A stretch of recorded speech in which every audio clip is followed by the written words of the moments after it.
What's up guys, and welcome back to Wall Street Millennial. On this channel, we cover everything related to stocks and investing. Today we're talking about Kevin O'Leary. Through the hit show Shark Tank, he's created a name for himself as an astute, no-nonsense investor. He has expanded his personal brand as a stock market and crypto investor, making frequent appearances on CNBC to talk about his investments. Two of his most successful investments over the past year have been Tesla and Bitcoin, as both of them have mooned in 2020 and early 2021. But if you followed Kevin O'Leary before 2019, you might be surprised by his investments. He's long been a value investor who bought cheap stocks which generate substantial free cash flow compared to their market cap and pay dividends. In fact, as of 2016, he said that he would never buy a stock that doesn't pay a dividend. If it doesn't pay a dividend, I know that 71% of the time all the returns come from dividends. Why should I own a stock that doesn't pay a dividend? And I never will. His strategy has long been to buy stocks that are making substantial free cash flows today. He stays away from high-growth companies that are burning cash.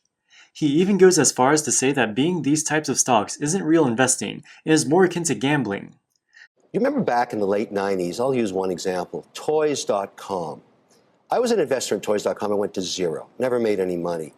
And I grew a little 4-inch Charlie Munger on my shoulder when that happened. And he appears, you can't see him, but he's on my shoulder every time I'm getting pitched a deal like Lyft or Uber. And Charlie says only one thing. If it has no cash flow, just say no. And I have listened to my little Charlie ever since the late 90s, and I've been right 100% of the time. This company is valueless. It doesn't have any cash flow. It's a speculation. It's no different than putting your money down on red or black in Vegas than giving money to one of these losers. Tesla is the diametric opposite of Kevin's normal investment strategy. They only recently turned profitable, and they likely won't pay a dividend for many years. Their valuation is very high because of future expectations of growth in autonomous driving technology. This is exactly the type of stock that Kevin would call a speculation and not a real investment. In 2018, he said he would never buy Tesla stock. The stock has an infinite PE. You could call Elon Musk brilliant because he's in an industry that trades generally at 15 to 17 times, and he has a currency that's priceless. And you know, at the end of the day, if you get to use your infinite PE stock to raise more money, even though it's controversial and everything else, remember one thing. This company has no legacy in combustion construction. Nothing holding it back from changing the margins in the automotive industry forever. Nobody talks about that. There isn't a single engineer in that plant that worries about combustion engines. They manufacture new schematics from scratch. That's what's so interesting. And by the way, I love the car. I would never buy the stock. But just 1 year later, in 2019, he made a complete 180 and said that he bought Tesla. For me, that I'm actually an investor in Tesla. Why? Because I can now see the path to profitability. I'm up 38% on Tesla. The only reason I bought it is my son got a job as basically an apprentice there, an intern. And I said, Trevor, on your behalf, I'm going to buy a bunch of stock because the stock down 13% today. They had a bad quarter. And within 6 months, the thing is now breaking even. It even looks cash flow positive in a quarter or two. So as a result, the market has regraded that stock, and it's up over 30%. And I rest my case, Your Honor, it's turning into a real company that makes money for shareholders. This has worked out quite well for him, as the stock has 10x in value since then. But this represents a complete reversal in his investment strategy. But this change of heart on Tesla pales to his biggest flip-flop yet, which is Bitcoin. Kevin O'Leary has long been a crypto skeptic, and as late as 2019, he was on TV saying that it's a scam. Nothing here except raw speculation. No different than when I go to Las Vegas and put my money on black or red on a roulette wheel, because where is the intrinsic value inherent in deploying real capital, let's talk real money here, and putting it into Bitcoin as a storage of value? I get gold. For 2,000 years, including the Romans, they saw value in owning that as an asset class. Tell me why this, which is basically a digital game, that's the way I look at it, has any intrinsic value. When people actually put real money into this, they make no interest, they can't pay their taxes with it, the regulators don't like it, which is always a problem for compliance. And where's the long-term value? Just this idea that they're going to cut the number of units in half, sounds such a scam. Like, that's just totally BS. From that clip, it's pretty obvious to see his stance on cryptocurrencies.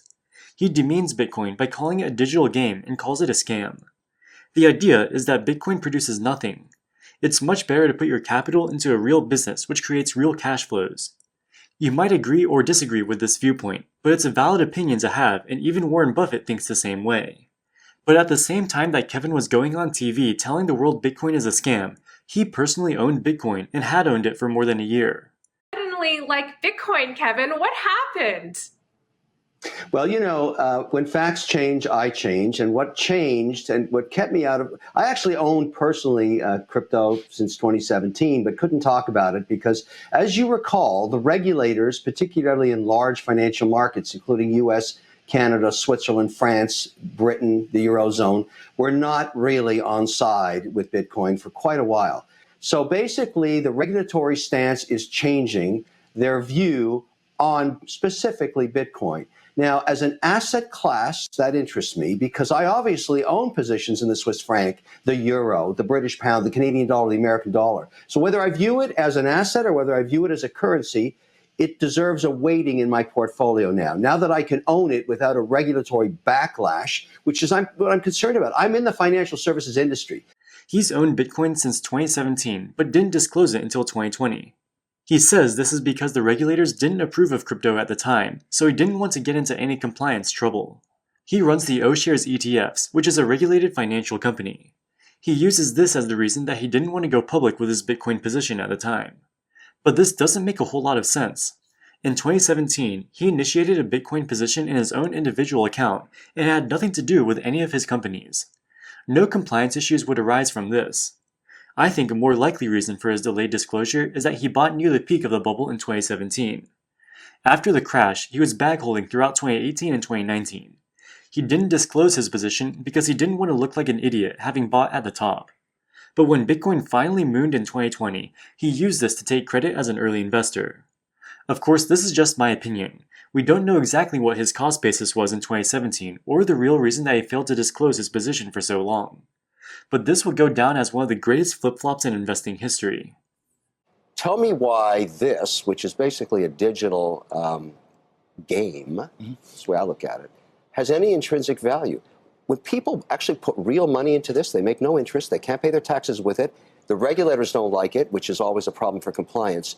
And where's the long-term value? Just this idea that they're going to cut the number of units in half, sounds such a scam. I actually owned personally crypto since 2017, but couldn't talk about it because... What a joker. Angie Esimus. Alright guys, that wraps it up for this video. What do you think about Kevin O'Leary's flip-flops? Let us know in the comments section below. As always, thank you so much for watching and we'll see you in the next one. Wall Street Millennial, signing out.